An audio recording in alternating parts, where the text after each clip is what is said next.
Hey, what's up everybody? Video 44 coming at you with another video. Alright.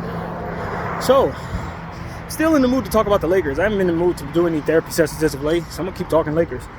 Of course, I made a video this morning kind of breaking down some thoughts that I had about just kind of what kind of ballpark area I think we should be looking at in terms of breakout players, creating opportunities for other players on these existing teams to not have the same role and not be needed as much on those teams. Maybe you can get them a guy like Luke Kennard or something like that from Memphis, since you got so many guys breaking out. You know, another name that I didn't mention was Jake LaRavia. He usually plays well for us, against us, for the Memphis Grizzlies. I think they like him a lot. He's a great guy to have as your 11th, 12th man, because when he does step in, he usually scores a lot. And play that 4 spot, 3 spot pretty well. Still fairly young, couldn't be no older than 28.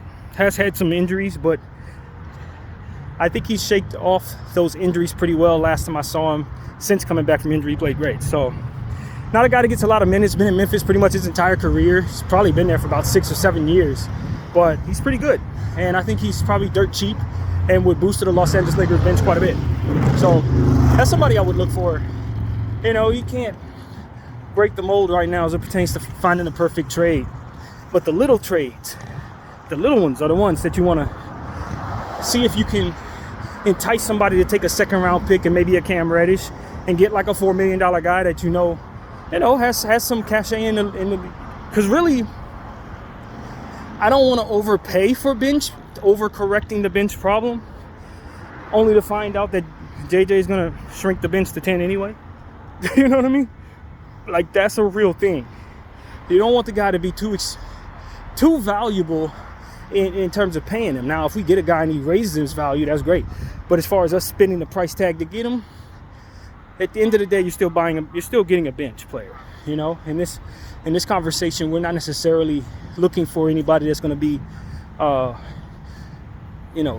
playing a lot of minutes,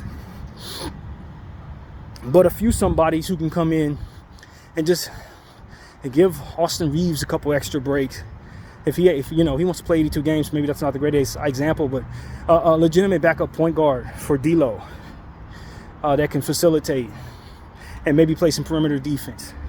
You know, a nice young power forward who's not devoid of athleticism, somebody who can jump out the gym a little bit.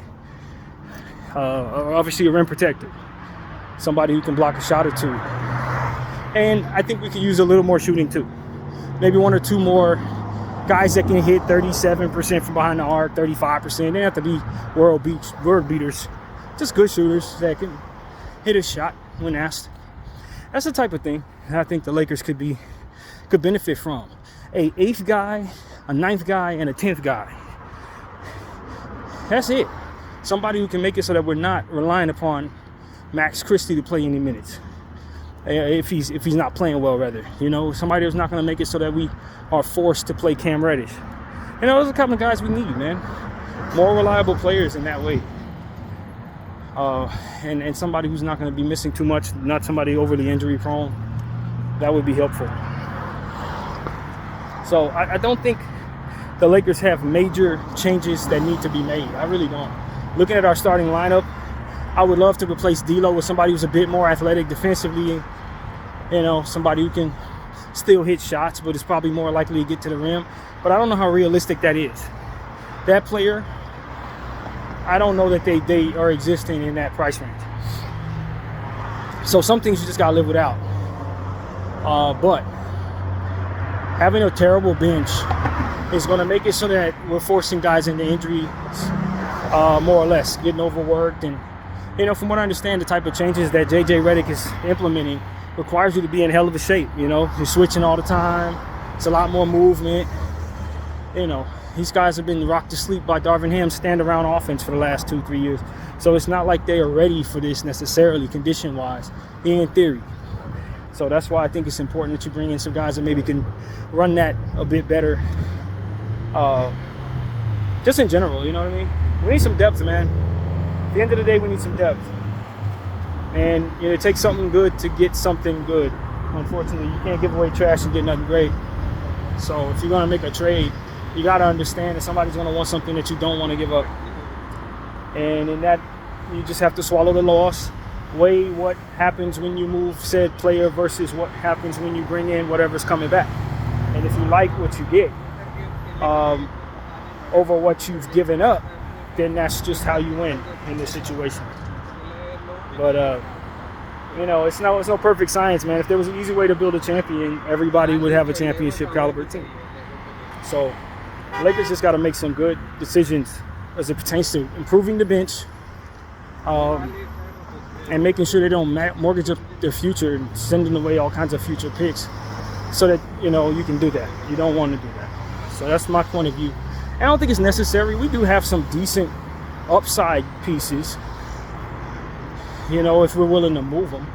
Max Lewis. And those are pieces we could potentially, you know, a couple guys, I don't know. We've probably given away some of the ones I'd be rather comfortable moving on from, to be honest with you. Castleton would have been great.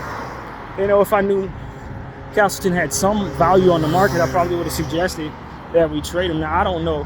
Maybe I'm overthinking that, but it seems to me that when Memphis picked him up right away, even though it's on a two-way, that shows me he had some value to someone. Did we miss that or what? So these are the type of things that we want to, you know, kind of just ponder a little bit. Because at the end of the day, if I'm being real, whether I love these prospects or not, we kind of let some guys walk when we needed value. And that's something that needs to be said. You know, Colin Castleton walked. Blake Henson walked. Scottie Pippen Jr. walked. You know what I mean? These are not, that's not harmless when you really consider what it is the Lakers got going on. And while it made sense for certain things in the grand scheme of things, because of course we feel Koloko's an upgrade from Castleton, but you know, we gotta really give some ponderance to the understanding that we really let a lot of talent, whether it's good talent or just decent talent, walk out the door. And that's not a good thing. You want to capture that value because you, again, are devoid of value in some of the other players. So, yeah, I want Bron to know what type of sacrifice the franchise made. And I'm speaking directly toward Bron because we signed his son to a 4-year deal and gave him a roster spot. It's a lot of different things that didn't stay in our uniform because of that dynamic. You know, we didn't bring in a Gary Trent Jr. You know what I mean? So then, like, look at all of that. Look at how many pieces that is. That's only a problem because we have roster spots eaten up. Those roster spots are eaten up because one going to Bronny, the other one's going to Cam Reddish, who opted in. And I mean, these are things that we couldn't do nothing about, but ate away at the value and ultimately the potential talent that the team could ultimately acquire if you would capture all of that value and trade all of it instead of letting it walk. So I really think this isn't harmless. This is the same argument I made about other situations where teams didn't value roster spots properly. Did you have any idea how much you can do if you're creative enough with an open roster spot and maybe a second round pick, or open roster spot and a prospect? Like, you can really, you know, maneuver that. So I don't know, man. The Lakers are really doing a lot to make sure that they're in the Bron business. And also, just again, no trade clauses and player options and stuff like that just really eats away at your maneuverability, your flexibility. I think there's an argument that it sends the wrong message to the field about you when you make these decisions and how much of a patsy you may be. You know what I mean? Like, these, I've made this argument. I've had this kind of conversation on my channel at least 12 times over the last 4 years. Certain things you signal to the field that you are a patsy or a pushover when you allow for certain leverage to go out the door while everyone's watching. Everyone's watching these decisions. So when you go to the negotiation table and you have a fair hand people are gonna look at you and say, nah, that's ridiculous. We're going to fleece you because, quite honestly, you don't know what the hell you're doing. Or you're willing to forego good decisions for reasons that have nothing to do with basketball. So that equates to you not knowing what you're doing, regardless if you're doing it on purpose or not. It's going to equate to me having the leverage to say, nah, I'm not going to take one pick for your fair, good player that you need to let go of. I want to pick in unprotected, second rounders or whatever. You know what I mean? They ask for more because they know that the history tells them that they can demand that from you. Leverage is very sensitive. This is why I'm not upset when I see presidents and GMs not talking very much. A lot of people, I remember I heard some people say, why don't the Knicks presidents speak enough? Why don't I hear from these people? Because everything that they say could potentially affect the leverage of what it is they have. Anything that come out of their mouth can be used against them on a negotiation table. Like, it really can. And nobody's going to tell you that, because that understanding in and of itself is valuable. You know what I mean? Like, you don't want to teach people how to do it, so to speak, if you're in that arena, because you're always trying to get a bargain. So the more idiots you have out there that don't know this, the more likely you're going to be able to get things done. So it's like it's an unspoken truth. You either get it or you don't. You know what I mean? You're going to get it when you find out what could have went for what. And you done paid twice for what you wanted, while they gave away something similar in value away to somebody who had leverage at a fair price. It doesn't always work that way, but if you're going up against a good enough GM, it may.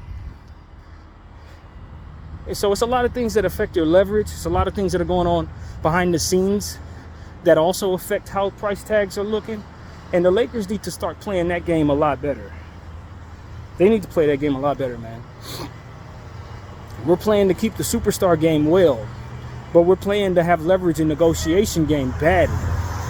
That doesn't look like a good strategy the way we've been going about things, man. And I tell you, man, it directly affects how much talent you have on your team. I've been saying this for years. Stop letting people walk.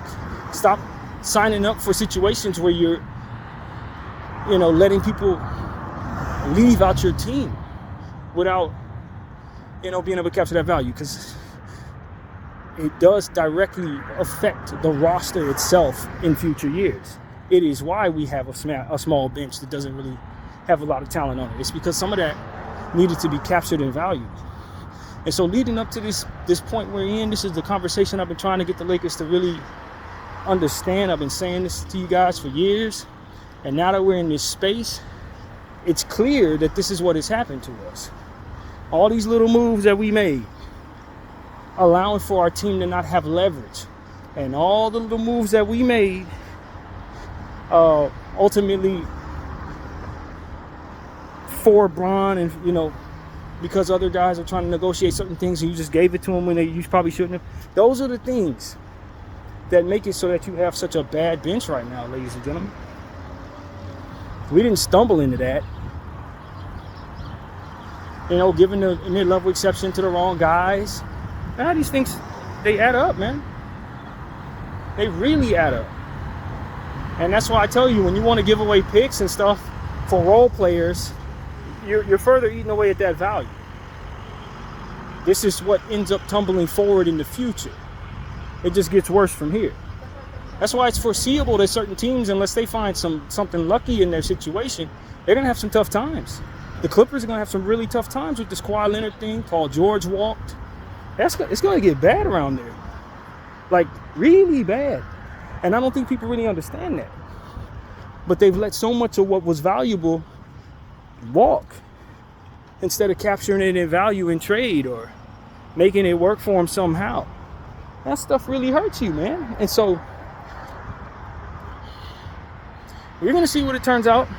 Maybe teams get lucky. I've seen some teams kind of turn their situation around. I think the Phoenix Suns have done a good job of working around the margins.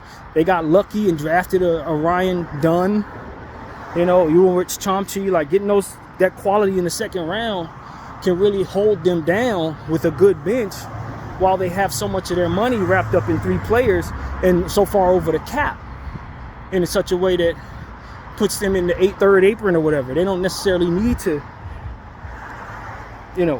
find ways of working around that to keep their team together because they found stuff that really worked for them. Dirt cheap contracts that work. Minnesota's done a good job of that. Since making the Rudy Gobert trade, they found ways of making it so that the team makes sense. You know, effectively putting themselves in a position to not necessarily have to lose Anthony Edwards in the future. But the Bucks, complete opposite. They didn't value things properly at all. They didn't make nothing but bad decisions over the last 3 years. And now you see how bad the team is. And of course, you know, we can talk about the coaching situation, but I don't even think a good coach can make that team very good right now. The roster is bad. Why? Because they kept farting around with roster spots, not respecting them, not developing young guys and letting them walk. You know, signing old guys. You know what I mean? Trading away good players that do certain things that help the team for names. You know what I mean? That didn't do intangible things. I mean, yeah, your team is not going to be any good. And so that's really what it comes down to, man. The teams that don't make this mistake look great. Their future looks good or their present looks good. OKC, for example, they don't do that crap. Very rarely do you let a player walk out of OKC without them capturing value. I've seen them do it maybe once, and it's because they had a plethora of other stuff that made it make sense. They cashed out on that Clipper trade for Shai Gilgeous-Alexander, developed him all the way up to where he's at right now, and then use all them picks to draft very good players and develop them too. They're in a place where they have plethora of riches. They still got picks from here to Texas going forward. With the team they got right now, they can get a lot better. Or if something goes wrong where one or two guys get hurt for the season, they can tank and still be contenders for years to come because of what it is they've done, capitalizing on teams like the Clippers, who were dumb, for being completely honest with you. Who just flat out did dumb stuff. And the Lakers have done the same thing in a way, but we haven't crushed ourselves like some of these other teams. We ain't crushed ourselves like Milwaukee and the Clippers, but we're damn near there. Damn near. We're closer to them than we are to OKC. And so this is why I don't want people to trade picks away. This is exactly why you don't do that. Because if push comes to shove and LeBron retires, AD demands out and you get whatever you get for his trade, in that moment, you can tank your team. Capture the best possible pick for that year or get damn close, get a top 3 pick, and that could be very valuable to you for years to come. Or you could trade it for something that's really valuable that can help you for years to come. But you're not going to find yourself in a situation where you can do any of that if you trade away those picks for role players, for guys that are just going to kind of help this team a little bit this year, and we get as far as we go, and then those players go off and sign somewhere else like Spencer Dinwiddie or whatever. Another guy that we just let walk, Spencer Dinwiddie. Obviously, we caught him in the buyout market, so it was not like we could have traded him at the deadline. We got him after that. But like, value leaving the organization, you know? It's just too much. It's been way too much of that, man. So that's why I want us to continue to be conservative with our picks, even if it means we have to forego a few things. I do think that this team holds a great deal of value since we've seen how good they could be to start the season. I think you have to adjust your thinking as it pertains to what you want to do. If you want to be conservative, that's cool, but don't lose sight of the fact that this team could potentially win if the bench is really good. So there's something to that, but you still don't want to give away 2 first-rounders. I heard somebody say they want to trade 2 first-rounders and the expiring D'Lo for Walker Kessler. That's not worth it, man. That's not worth it. Walker's a nice piece, but you got to look at the path. You're going to have to either pay Walker Kessler a lot of money, and he's a bench player in your rotation with Anthony Davis and Bron playing the center and power forward. It's not like you're moving him in and moving Bron to the 3. You know what I'm saying? He's coming off the bench. You're going to have to pay him an absorbent amount, or guess what he's going to be doing? Walking. So the path is like, yeah, we get the player, we like the player, but is the path to capturing his value really going to be something that is imminent, or is he going to lose value when he gets here? The idea is maybe he supersedes AD and Bron. Or maybe when Bron retires, you can start, you know, but like, is that the future for that player? I mean, are you sure? You know what I mean? If you're giving away 2 picks for him when you only have 3 of them, you had better be damn sure he's not a career bench guy. You know, it's just, I'm not saying it's perfect science. I think the guy's a really talented player, but you're definitely getting fleeced if you let yourself move on from your homegrown picks, and all you're getting back is him and maybe like Colin Sexton or something like that, who's probably not going to gain you much in the trade market either. Because if he was so valuable in the market, Utah would have probably already moved it. So, like, these are things that you have to see. You have to see all of this, or you're going to end up giving away something that's potentially pretty valuable to you for something that you can't do nothing with, further eating away at the talent that's going to be on your bench in the future. And Bron and AD are masking just how bad our team looks. Without them, we're the worst team in the league. Without our pick for this season. So it's like, if we're going to do something, we got to make sure that the possibility of it succeeding makes all the sense in the world. Because if it has a high likelihood of failing, boy, is it not worth doing. Not under your circumstances.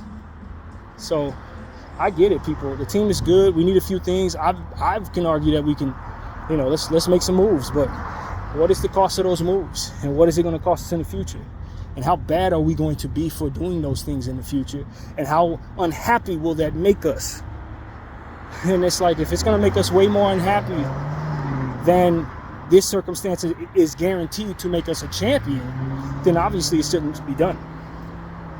So I just want to encourage the Lakers in such a way to say, I personally think acquiring picks is the way to win for you. And there's no real way to do that. I'm not saying that that's possible or imminent or anything like that. But I don't think letting go of picks is truly the best way to help yourself. It's not. You need to acquire more assets that are future based. You need to be able to have some. You ain't got to OKC it or Boston it. But you do need to try to get more than 3 in your war chest. And if we're giving 2 away, we only have 1, I'd say we're going in the wrong direction. Capturing value, man. Value that can't roll its ankle. Value that can't bust a knee. Do you understand what I'm saying? How valuable that is for a team that has win now talent trying to win something that always wants trades made. That is the most important stuff to have. So that you can make your team better without giving up anything that the team needs. As I said earlier, opening up one hole because you want to close a hole. You want to get Walker Kessler, but it may cost you Rui Hachimura. Well, now you need Rui Hachimura. You don't let him go. You got your Walker Kessler piece, but now you got a problem here. It's like, this is what picks do for you. It makes it so that you don't have to do that if you're willing to move on. And so for my argument, if you have a super team like the Lakers, you got to be trying to weasel your way into getting first-round picks. And the only way I know how to do that is to acquire second-round picks, pile them together, and trade them for first. That's how you have to do it. And we should be trying to pluck second-round picks from every trade we get. Now, I don't know if that's, like I said, possible. I don't know. But it's the goal, man. Pluck a second-round pick from anyone who would give them up. A guy like Scottie Pippen Jr.'s value should have been played up last season. And we should have, if we were going to move on from him, we should have plucked him, made somebody give us a second rounder for him. Colin Castleton should have been showcased last year, the end of the season. If we would have known he was going to be exiting our franchise, you don't let him go as a two-way guy. You play his value up. You make him your main guy in the third unit or whatever. Play him a good 15 minutes a night, and you trade him for a second-round pick. This is how you get yourself out of these situations. We're doing it backwards, man. Letting Darvin Ham sit a bunch of guys that we could trade. Turning them into stuff that it ain't worth nothing, and then we end up losing it for nothing. This is the mistakes that lead to these situations. Like, these are the mistakes.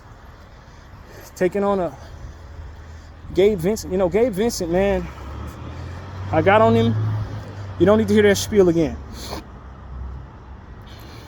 It's mighty regrettable thinking that, in my humble opinion, he was not projected to really be that great of a player for us. He wasn't projected to be. I think people I don't know what the right word is, but I think people thought he was something that he wasn't. I've heard a lot of people say he's a point guard. You put him at the point guard position, he could get guys involved. Great defensive player, point of attack defender. Like, that's not the Gabe Vincent I remember from Miami, you guys. The Gabe Vincent I remember from Miami was a nice jump shooter. Occasionally plays some defense in a good defensive system with one of the best coaches to ever do it in Spoelstra.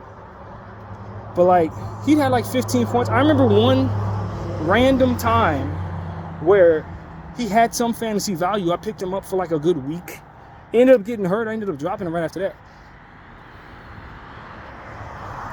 I never really seen Gabe Vincent really be worth anything in a fantasy market, which does kind of mirror the real market. It's more nuanced things to pay attention to, of course, than in the fantasy. But to know how productive a guy is and how worth it he is to give up what for what, $15 million, Gabe Vincent hasn't been worth $15 million. And based on what it is this production has been, he's only been worth that for maybe a couple of weeks in his whole career. And unfortunately, one of the times he was probably was when we signed him to that, because he had just come off the NBA Finals. But I assure you, man, there were other ways we could have spent that $15 million. I assure you that. There were other situations we could have did with our mid-level. Dennis Schroeder. Is anybody paying attention to what Dennis Schroeder's doing this year? When he was talking about getting $14 million a year, that didn't look right to us. But if you look at the way he's playing right now, he's worth more than $14 million a year. Wouldn't you know it? The Lakers did not want to give Dennis Schroeder his money. We signed a guy who was worse than him in Gabe Vincent, worse in every way. I don't think there's a single thing that Dennis Schroeder doesn't do better than Gabe Vincent. Not a single thing. We let Dennis Schroeder walk because we didn't want to give him the same money we were going to give to Gabe Vincent. Dennis Schroeder's worth 3 times Gabe Vincent today. Today, Dennis Schroeder's playing like an all-star. He's on one of the highest surges of his career right now. That's where the mid-level should have went. To the guy that we've had 2 stints with. The guy who rolled his ankle and played straight through it. Who put pressure on the rim and got to the line and hit big shots at times. Dennis wasn't perfect. We had a lot of times when we were tired of Dennis Schroeder. You know and I know, if you follow the Lakers close enough, there's plenty of times when we were saying, man, Dennis Schroeder's on my nerves. But when you consider what he's providing the Brooklyn Nets on the contract he's making, and you consider what Gabe Vincent's doing on the contract he's making, you should have been gave Dennis Schroeder that money. That's where that should have went. That's where that should have went. To the guy that you had 2 stints with. The guy that has all the chemistry in the world with our existing players. Who wanted to be here.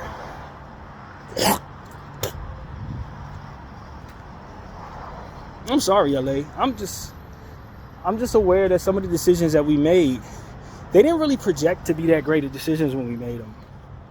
I'm just being honest with you guys. Some of the stuff that we've done, it didn't really look good that day. And that's kind of what we're assessing at this point. How those things actually panned out. Because they could have teetered the other way. You know, there's a lot of things that could teeter to where, okay, well, all the stuff we're talking about would be irrelevant. But, and far be it for me to tell you I thought Dennis Schroeder was worth that at the time. I can't stress it enough. I didn't want to pay him that either. But look how wrong I was. I ain't always right. Giving it to Gabe Vincent, though, was a big mistake. And it's on top of other mistakes. A lot of mistakes. So, I don't know, man. I don't ever want to sound like a hypocrite. I've been advocating to keep Rob Pelinka, but I guess we're just getting new data. That's what it is, man. The new data is a lot of this stuff that we did it's not aging well. It's not aging well. And it's quite unfortunate. Like I said, a lot of these decisions could teeter either way, but they teetered the wrong way. And that's where we're at, man. That's where we're at. So, there's no perfect way to handle these situations. You could either ride it out with who you have, or you could start devising ways of replacing them in the GM spot. I think that now we're in a space where it's like, all right, we're going to see how the season pans out. We're going to see what type of decisions are made under pressure this year. Obviously, the collective bargaining agreement kind of buys him a bit of, leverage, leeway. Because at the end of the day, it's harder to move than maybe we were anticipating when we did certain things. But that doesn't necessarily mean that we're happy with these decisions that have been made within those margins either. Letting people walk, stuff like that, when you know this is the collective bargaining agreement, when you know that it's harder to make trades, you letting people walk, and then they go to Memphis and turn to something good. It's like, bro, this stuff is still happening even after the collective bargaining agreement was signed and we understood the aprons and all of that. We're still making decisions that hurt us within those parameters. That ain't cool. These things hurt the team. So, I don't know, man. I've believed this for a long time, that the Laker organization is tapped in with BDF 44. I believe they're tapped in with me. I think they've been listening to me for a little while now. And I don't want to suggest them doing something that is so brash as to say, we got to move on from Rob Pelinka because I don't have any faith in him. That's just not how I feel. But the data that's piling up, man, it's not great, man. It's not great. It's not great, Rob. And, that's just what it is, bro. I think we as long as he's open to learning from mistakes, and we start to see some of the adjustments made within the parameters that were allowed, I'm cool with that. I personally think doing nothing this offseason was just fine, because it was better than some of the stuff that it looked like was possible, and we don't want to do something that we shouldn't do. I think the market looks a lot better today than it did in the offseason. So I never disagree with that. A lot of people want him gone because of that. That's probably one of the main reasons why I'm not advocating for him to be straight out fired. Because I think we've done a good job of being patient and waiting for things to happen. But I don't know if we're aiming for the right stuff, man. That's my problem here. And that's been what we've talked about on this channel for a couple of days now. I just worry that we're not aiming for the right things. Some of the stuff that we'd rather do, maybe not better than some of the other stuff that we could be doing. And I worry about that. Does the vision going forward age poorly? You know what I mean? Because the stuff that we've done in the recent past has really aged poorly. So, I don't know how much of that is Jeannie's call. I'd imagine a good portion of it may be her call. So I don't, you know what I mean? Who knows? But I just hate seeing players develop elsewhere. And I've seen it a lot. And our team could use some of these guys. Could really use some of these people. And I look at Scotty specifically. And his imminent breakout. That's a piece we really need. That's a backup point guard. And what are we lacking right now? A backup point guard. I don't know, man. I'm having a hard time with that one. The better he plays, the harder a time I'm having with that one. Because we let him go like a thief in the night. And what irritates me is I actually like what I saw from Scotty on the basketball floor. I personally was impressed with the young player. So as to where maybe Colin Castleton kind of underwhelmed. Blake Henson, I was not impressed, even though a lot of people were. I wasn't. Overall, I thought he was pretty poor of a basketball player outside of the shooting, which came and went. I don't think he's an NBA player yet. And maybe he becomes one, but I just don't think some of the stuff that he's bad at, there are a lot of things he's bad at. So for me, I was not upset with that, and you guys know that. But his Scotty thing, bro, some stuff is just like, I don't know what y'all were looking at, because if you were looking at what I was looking at, there was no way you were just going to let him walk. You're going to develop him and let him play his best ball, and he probably would have been ready to go. And this is, damn it, I hate that I just remembered this, but this is why also I didn't think drafting Jalen Hood-Schifino made any sense, because we had Scotty who I thought had played well enough to make us excited about the point guard position. I had forgotten all about that. I remember saying on this channel a couple times, are we sure it didn't make sense to just hold on to Scottie and take somebody else in the draft? Because even though we needed a homegrown point guard, are we sure we didn't have him?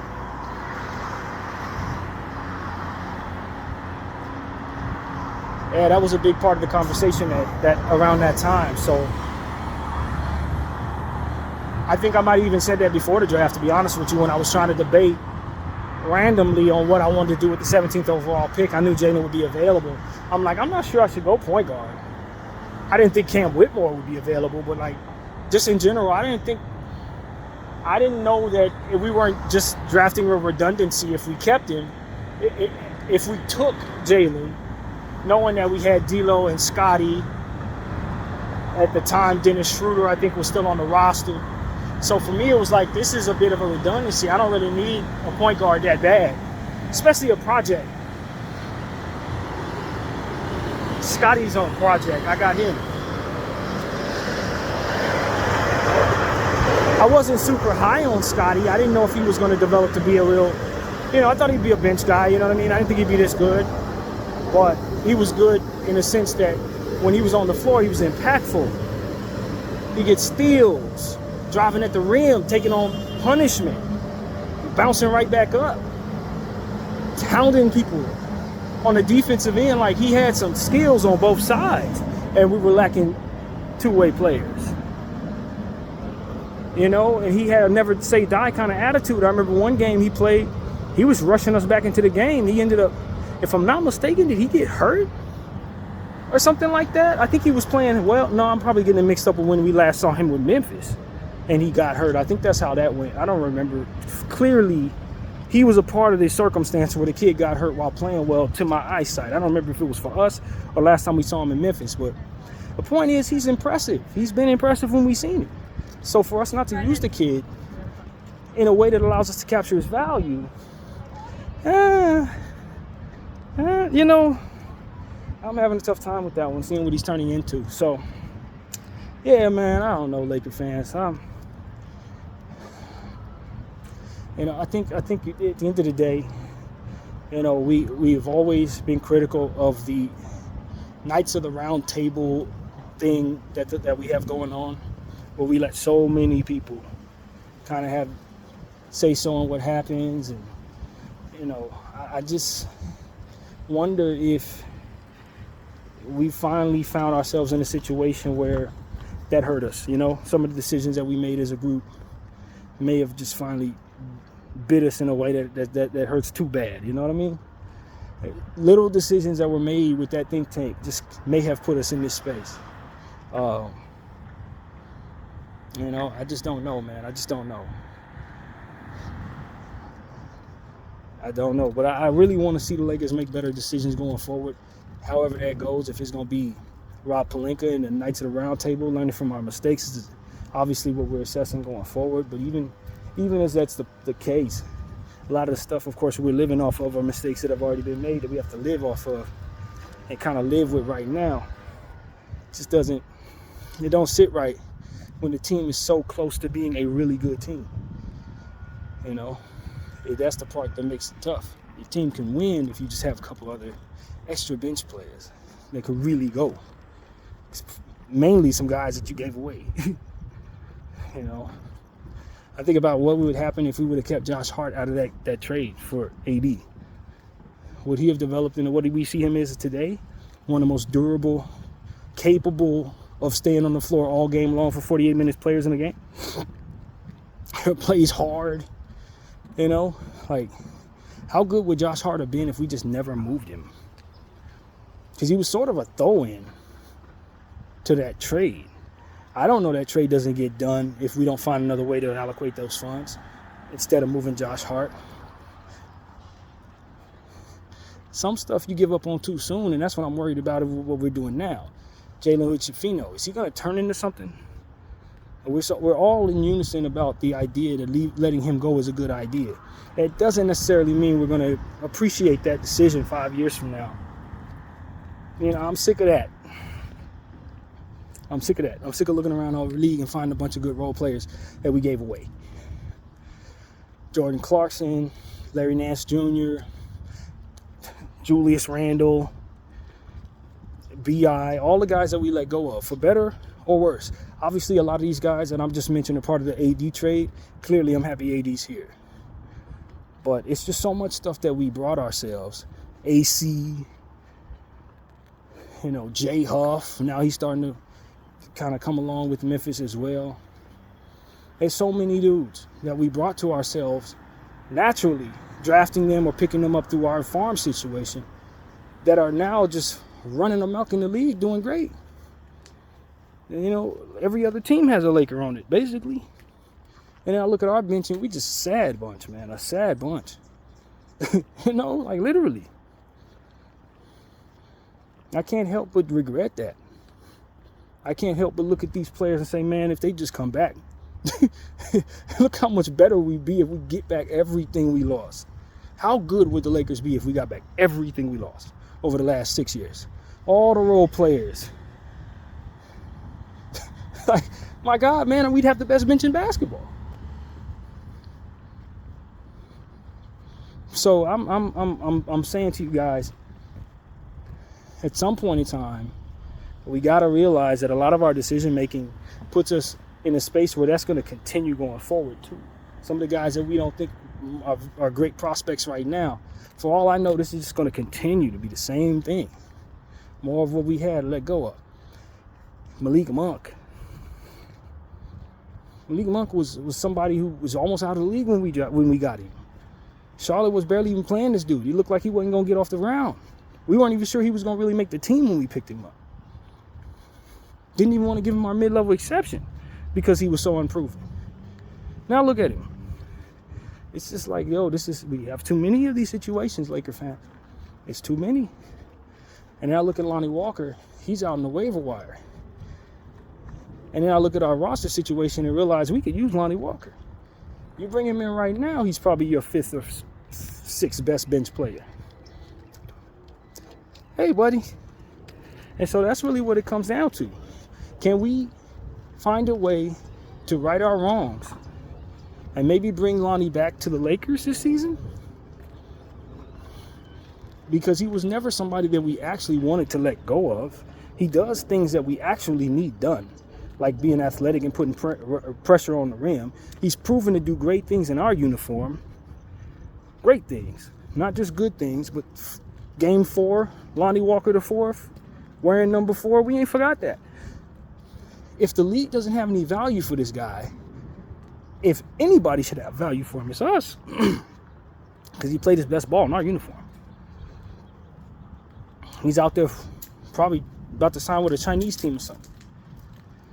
I just think that it makes all the sense in the world for us to scramble some stuff around somehow and then get him in the uniform again. Because whatever the field thinks he is, that's okay. But for us, we know who he is. And we also know we need him. We also know we need him. So I don't think it's possible to get Lonnie right now. I don't think so. But that would be something that I would see as a plus for creating a roster spot right now. And these are the type of things, it's like, man, look around LA and look at all the stuff that we're not doing that we could be doing, man. Even within the margins.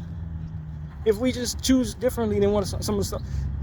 Like Gary Trent Jr., Scottie Pippen Jr., Lonnie Walker. Like, are y'all seeing, like, these are not things that couldn't have been possible. These are not things that cost a lot. This is just the difference between creating making sure we have a free roster spot and not in these situations. Nobody thought Lonnie was going to be available, but like, here he is. He's available. Scottie didn't have to be waived. Like, you know what I'm saying? Like, certain stuff, it's like, yo, man,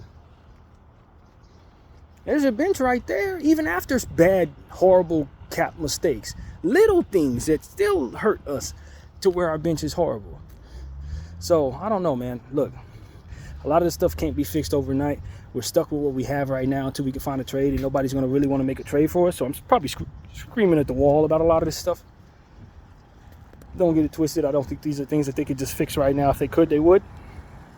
But, you know, hindsight is 20/20, and I see so many different paths for our team to be so much better than it is.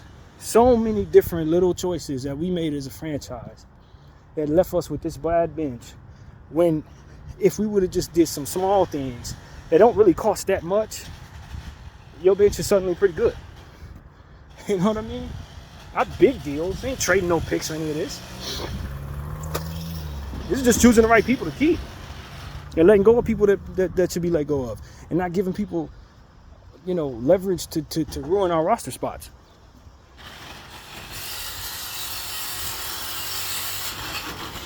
So that's pretty much what I'm saying to you guys, man.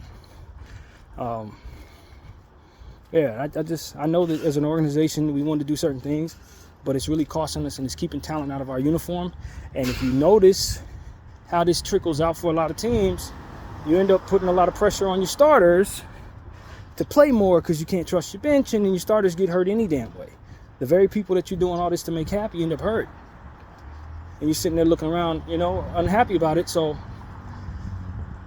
that's my point of view, man. And then some of the stuff that we're just married to.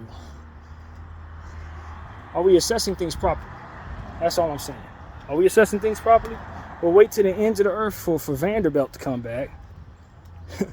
But ain't got no patience with Scotty. You know, wait to the ends of the earth for Gabe Vincent. You know, pay Gabe Vincent $15 million. But see no purpose in keeping Lonnie Walker. Like, I don't think some of this stuff looks very good. So that's really it, man. I've been doing a lot of complaining. I get that. If you're impatient with that type of complaining, that's fair.